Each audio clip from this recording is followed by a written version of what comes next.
It started with one question I never thought I'd ask. What does Islam really say about Jesus?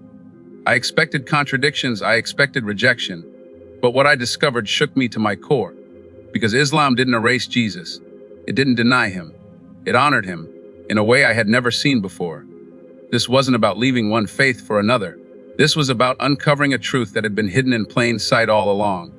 For years, I believed I already knew everything about Jesus, his life, his mission, his sacrifice.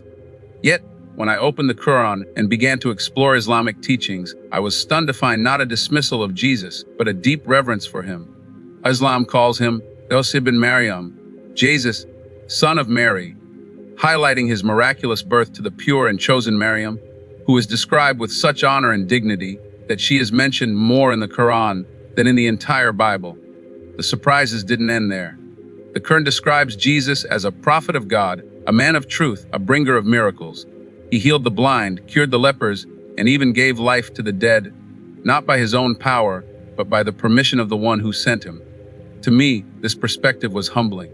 It placed Jesus within the grand story of God's guidance to humanity, a messenger continuing the same mission as those before him, Abraham, Moses, calling people to worship the one true God. But perhaps the most shocking realization was Islam's teaching about the end of times, that Jesus will return. Not as the founder of a religion, not as a figure to be worshipped, but as a servant of God who will restore justice, defeat falsehood, and remind the world of the eternal truth of one Creator. This discovery didn't feel like a contradiction. It felt like a missing piece of a puzzle, a bridge between faiths, a truth shared across two worlds I once thought stood so far apart. And in that moment, I realized the story of Jesus was never divided, it was always connected. One of the first things that struck me when I explored Islam's view of Jesus was the honor given to his mother, Mary. In Christianity, Mary is remembered with reverence, but in Islam, she holds an even more elevated place. She is described as one of the most righteous and chosen women in all of human history. In fact, an entire chapter of the Quran, Surah Maryam, is named after her, something I had never encountered in my own tradition.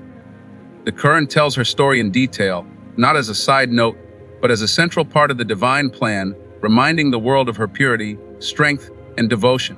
What shocked me was how Islam emphasizes the miraculous birth of Jesus without diminishing Mary's dignity. When the angel came to her, announcing the coming of a child, she questioned in innocence, "How can I have a son when no man has touched me?" The answer given was powerful, that God simply says, "Bay," and it is. Jesus' birth itself was a miracle, not through human intervention, but by God's will alone.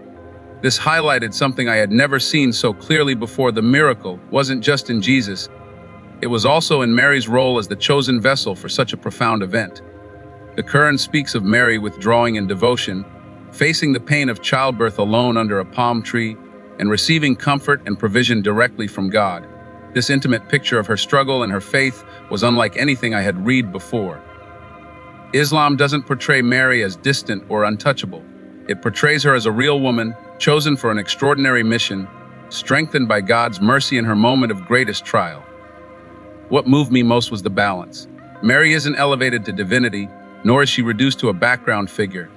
She is honored for who she truly was, a woman of incredible faith, chosen to carry one of the greatest miracles in human history.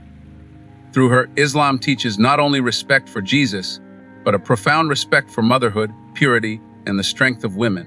As I reflected on this, I realized something that shook me deeply. Jesus in Islam cannot be understood without Mary, and Mary's story in the Quran revealed a side of her that made me admire her more than ever before. It was in Mary's story that I found my first bridge of connection, a realization that Islam had preserved her honor in a way that made me see both her and Jesus with fresh eyes. ChatGPT said, "Another discovery that shook me was how Islam describes Jesus not only as a prophet, but as one of the greatest messengers sent to humanity." In Christianity, I had grown up with the idea of Jesus being divine, the Son of God. So when I first heard that Islam rejects this, I assumed it meant Muslims dismissed Jesus altogether. But what I found was the complete opposite. Islam doesn't push Jesus aside. It elevates him as a man of truth, purity, and unmatched devotion to God. He is not portrayed as ordinary, but as someone chosen above nations, entrusted with miracles, and honored as the Messiah. The Quran calls Jesus Isa ibn Maryam, Jesus, the Son of Mary, a title that emphasizes his miraculous birth and reminds people of his humanity, while also underscoring that his greatness comes directly from God. He is described as a word from God and a spirit from him. These phrases struck me because they echo the reverence Christians hold, yet without blurring the line between God and his creation. It was as if Islam honored Jesus fully, while also protecting the uniqueness of God's divinity. What amazed me further was the miracles attributed to Jesus in Islam. The Quran speaks of him healing the blind, curing the lepers, and even raising the dead, all by the permission of God. It even mentions miracles that Christianity doesn't, like Jesus speaking as a baby to defend his mother's honor, or creating a bird from clay and giving it life by God's will. These weren't stories of a man claiming divinity. They were signs of a messenger chosen to show people the power and mercy of the Creator. This shifted something inside me. Instead of Jesus being distant or unreachable, Islam presented him as someone deeply human yet extraordinarily blessed. A man who lived simply, spoke truth, and embodied humility, always pointing back to God rather than himself. In a way, I felt closer to Jesus through the Islamic perspective, because I saw him not as a figure wrapped in theological complexity, but as a prophet whose life was a pure example of faith, patience, and sacrifice. And in that moment, I realized something profound. Islam didn't take away from Jesus, it restored him. It placed him in the position of ultimate respect, where he is loved, followed, and remembered, not for claiming to be God, but for reminding people to worship the one true God. That realization shook the very foundations of what I thought I knew about faith. One of the most powerful things I discovered was Islam's view of Jesus' mother Mary. In Christianity, I always knew Mary was special, but in Islam, I found her raised to a level of honor I had never imagined. She is not just respected, she is revered as one of the greatest women in history. In fact, she is the only woman mentioned by name in the Quran, and an entire chapter, Surah Maryam, is dedicated to her story. This shook me deeply, because I realized that Islam doesn't just honor Jesus, it honors his family in ways that even Christianity sometimes overlooks. In the Quran, Mary is described as pure, chosen, and devoted. Her life is portrayed with dignity, from her miraculous upbringing to the moment she gave birth to Jesus without a father.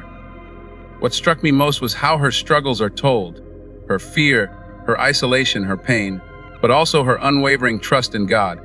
When she carried Jesus in her womb and faced accusations from her people, God himself defended her through the miracle of the infant Jesus speaking from the cradle. That image of a mother, vulnerable yet chosen, being protected by divine intervention, stayed with me. Another thing that amazed me was how Islam protects Mary's reputation. Unlike some misconceptions in Christian thought that try to question her purity or diminish her, the Quran is crystal clear. Mary remained untouched, chosen by God, and her miraculous conception was purely an act of divine will. To see her honored this way made me realize that Islam doesn't reduce her story, it elevates it. And perhaps what shook me the most was how Mary is held as a role model, not only for women but for all believers. She is the example of patience, faith, and humility. Her story is told not just to inspire admiration, but to guide people in their own struggles. She is the symbol of trusting God's plan, even when the entire world misunderstands you. For me, this changed everything. It wasn't just about theology anymore. It was about realizing that Islam didn't strip Jesus or his family of their dignity. It magnified it. Mary in Islam isn't a background figure. She stands tall as one of the greatest examples of faith, and through her, I felt a deeper connection to both Jesus and to the God who chose her. It was in this discovery that I understood Islam didn't erase the roots of my faith. It gave them new life. What struck me even more was Islam's view of Jesus' miracles. Growing up as a Christian, I knew the stories, healing the blind, curing the sick, raising the dead. But in Islam, I found those same miracles not denied, not erased, but confirmed. The Quran speaks clearly of Jesus performing these incredible signs, yet it does something profound. It reminds us that every miracle was by the permission of God. That one phrase, by God's permission, changed how I looked at everything. Because while Christianity often presents Jesus as the source of his own power, Islam shifts the focus back to God as the ultimate giver. This didn't feel like a denial of Jesus' greatness.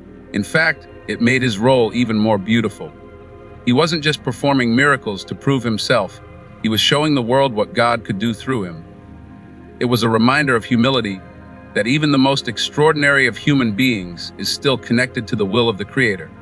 One of the miracles that stunned me was one I had never even heard in my church: Jesus, as a baby, speaking from the cradle. Imagine that, an infant, moments after birth, declaring his identity and defending his mother's honor.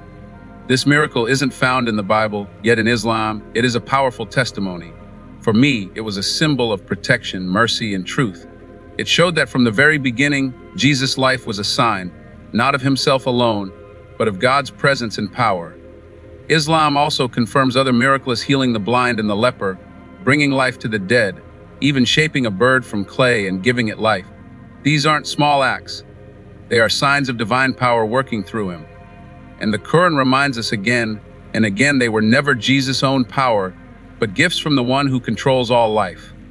This perspective humbled me. It didn't lessen Jesus' greatness. It made me see him as the perfect servant of God, someone chosen to deliver a message and to demonstrate what faith, humility, and obedience truly mean. Instead of being caught in debates over divinity, Islam gave me a clear vision. Jesus wasn't diminished by saying, "By God's permission." He was magnified. He became the proof that miracles are not about the one performing them, but about the God who makes them possible. That realization shook me because it made me reflect on the very nature of belief. It's not about glorifying the messenger to the point of forgetting the sender. It's about seeing the miracles as a window into God's power. And Jesus in Islam is that window made clear. What truly shook me to the core was Islam's teaching about the future of Jesus, that his story is not over. Unlike the Christian belief that places his mission in the past and his return as a vague promise, Islam gives a powerful and detailed vision. Jesus is still alive, and he will return before the end of time. This was not something I expected. As a Christian, I always heard of the second coming, but it often felt abstract, almost symbolic. In Islam, however, the return of Jesus is described with clarity and purpose. The Quran and the sayings of the Prophet Muhammad speak of Jesus descending once again, not as a god, not as someone to start a new religion, but as a servant of God who will restore truth, establish justice, and break the falsehoods that had grown around his name. The idea that Jesus never died on the cross, but was raised up by God, stunned me. At first, it went against everything I thought I knew. But as I studied it, I realized something profound. It wasn't about denying Jesus' sacrifice. It was about affirming that his mission was far from finished. God protected him, and God preserved him, because his role in humanity's story is not yet complete. Islam teaches that when Jesus returns, he will unite people under the worship of one God. He will shatter the illusions of division, expose lies, and guide people back to the truth. And this time there will be no confusion, no debates about his identity, no false claims. His return will be a living testimony, and his presence will leave no room for doubt. This vision of Jesus is not one of defeat, but of victory. Not over nations or armies, but over falsehood itself.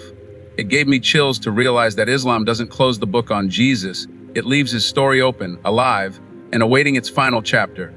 For me, this changed everything.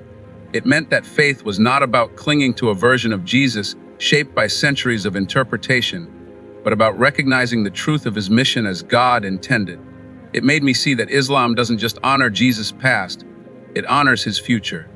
And in that future lies a hope that unites believers, reminding us that the greatest stories of faith are still unfolding. In the end, I realized Jesus in Islam was not someone erased, diminished, or forgotten. He was someone preserved, honored, and protected by God himself. His story was not written in the past tense, but in the future, waiting for its final chapter to unfold. And that shook me more than anything, because it meant that faith wasn't about clinging to broken interpretations or centuries of debate. It was about trusting the one God who holds the power of life, death, and destiny in his hands. When I discovered this truth, I saw Jesus not as a figure dividing faiths, but as one who could unite them. His mission was never about power, never about being worshipped. It was about leading humanity back to the Creator. That night, I stopped asking, "Who owns Jesus?" and started asking, "What does his story teach us about God?" And the answer was clear: that truth cannot be buried, that time cannot erase it, and that when God preserves something, it remains untouched. This wasn't the end of a journey. It was the beginning of seeing Jesus in a way I had never seen before. not through the lens of tradition or doctrine, but through the words of God that honored him as he truly was, a servant, a prophet, and a light for the world. Because in the silence of my search, I finally heard what I had been missing all along. Jesus never pointed to himself. He always pointed to God.